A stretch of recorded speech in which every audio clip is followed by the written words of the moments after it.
అంటే కొంతమంది స్మోక్ చేసినా, డ్రింక్ చేసినా ఏదో రిలాక్స్‌గా ఫీల్ అవుతారు.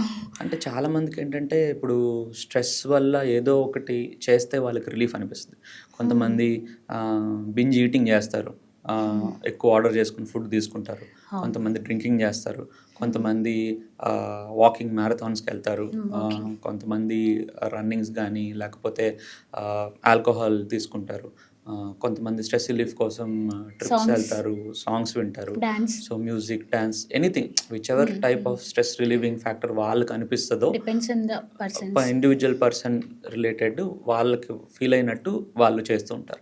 సో, హ్మ్. దాంట్లో మీరన్నట్టు రన్నింగ్ జేయడం గానీ, సైక్లింగ్ జేయడం గానీ, జిమ్ జేయడం గానీ, సో, ఇవన్నీ కొంచెం హెల్త్‌కి బెనిఫిట్ ఉంటది. బెనిఫిట్. ఓకే. స్మోకింగ్ జేయడం, ఆల్కహాల్ జేయడం, బింజ్ హ్మ్. డ్రింకింగ్ తినడం ఇదంతా బ్యాడ్ ఎఫెక్ట్ చూపిస్తది. బట్ బ్యాడ్ ఎఫెక్ట్ చూపిచ్చినా, పాజిటివ్ ఎఫెక్ట్ చూపిచ్చినా వాళ్ళ స్ట్రెస్ రిలీవ్ అవుతుంది. సో, వాళ్ళకి ఇట్ డజంట్ మ్యాటర్.